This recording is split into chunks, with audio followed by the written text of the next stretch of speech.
Place à l'invité du Grand Journal. Après plusieurs jours de discussions à Washington, des experts congolais et rwandais ont paraphé mercredi dernier un document préparatoire pour un accord de paix dans l'est de la RDC. L'accord de paix doit être signé le 27 juin prochain, toujours à Washington, selon un communiqué conjoint de la RDC et du Rwanda. Que stipule ce document et est-ce un tournant dans le conflit dans l'est de la RDC ? Pour faire le tour de la question, nous avons le plaisir de recevoir en plateau Karine Oriot, journaliste et éditorialiste spécialisée des questions africaines. Karine Oriot, bonjour. Bonjour. Merci d'être avec nous. Alors, tout d'abord, que sait-on du contenu de l'accord paraphé entre les deux pays ? Alors, pour l'instant, ce que l'on sait, c'est qu'il est question, n'est-ce pas, de désescalade militaire, du retrait du groupe M23 qui est clairement nommé comme étant l'agresseur. Et donc, à ce jour, en tout cas, on espère que le 27 juin, cet accord sera définitivement signé et va entériner, en tout cas, une partie de cet accord. Alors, certains observateurs parlent d'un accord fragile. Qu'en pensez-vous ? Oui, c'est clair qu'on l'a connu par le passé. Depuis 1990, il y a eu des tentatives. Je pense notamment aux accords de Pretoria, de Lusaka, et plus récemment encore de Nairobi ou encore de Luanda, qui malheureusement se sont soldés par des échecs. Et donc, c'est clair que là, le contexte est quand même assez fragile. Donc, on espère. Et puis, par ailleurs, ce que je tiens à signaler, c'est qu'il y a eu plusieurs fois des tentatives de médiation. Alors, question de légitimité et d'inclusivité du processus de paix. Le M23, acteur clé du conflit, n'a pas paraphé cet accord. À votre avis, le M23 doit-il être partie prenante pour que l'accord soit crédible et pour garantir son application ? Oui, je pense que oui, c'est super important. On ne peut pas négocier avec une chaise vide et que quand on sait aujourd'hui, comme je le disais dans mon propos, que c'est le M23, c'est désigné par tous les rapports onusiens, que c'est un des groupes armés qui est en train de détruire complètement l'Est de la RDC, il est important que le M23 soit présent. Mais ce que je tiens à rappeler aussi, c'est que par le passé, le M23 avait déjà signé un accord qui malheureusement n'a pas été respecté. Donc pour l'instant, même si c'est un grand pas, il y a une note d'optimisme, on ne peut pas encore affirmer que cet accord soit clairement entériné.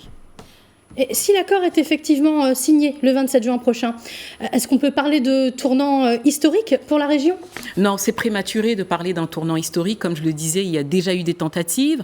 Encore récemment, vous avez le souvenir comme moi de cette photo où on voit effectivement les deux présidents installés au Qatar. Il y a énormément de tentatives de dialogue. Je pense notamment à toutes les associations, les ONG qui font tout pour qu'il y ait un dialogue. Je repense là en ce moment à Genève, par exemple, il y a la 59e session des conseils de droits de l'homme.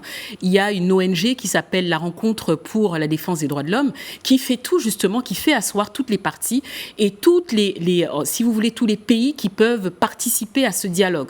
Donc pour l'instant, on y va tranquillement et on se dit que le 27, il faut que ce soit signé et qu'il y ait un retrait effectif du M23. Alors vous le disiez, donc il y a eu plusieurs tentatives d'accord auparavant qui ont échoué. Comment s'assurer que les engagements des deux parties soient respectés cette fois sur le terrain ? Alors je pense que pour moi, il faut un mécanisme de vérification réel sur le territoire, c'est-à-dire qu'il faut réellement une force aussi pour permettre à ces groupes-là déjà de les désarmer.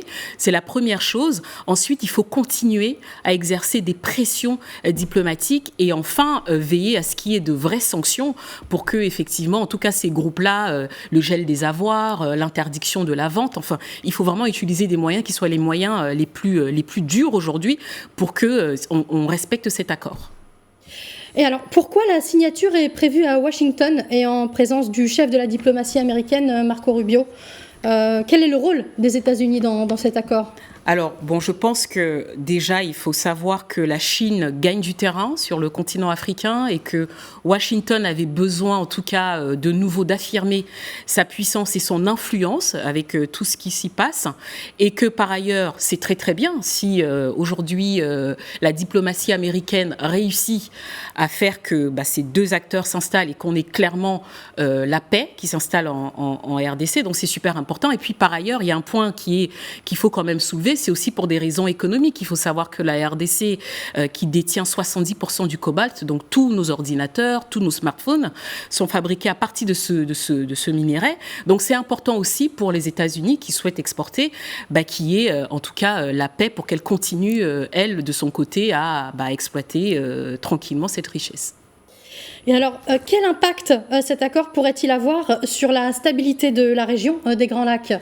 Alors, vous le savez comme moi, ça fait 30 ans qu'on parle de la déstabilisation de la région des Grands Lacs. Et puis, il ne s'agit pas uniquement de la RDC, il s'agit du Burundi, il s'agit de toutes ces régions-là. Et aujourd'hui, si on arrive en tout cas à avoir une stabilité, cela permet aussi de continuer à désarmer. Il n'y a pas que le M23 qui est présent en RDC, il y a énormément, on parle d'une centaine de groupes armés. Cela va permettre d'exercer. Puis les autres groupes armés vont comprendre que la récréation est terminée et ça permet la stabilité dans la sous-région.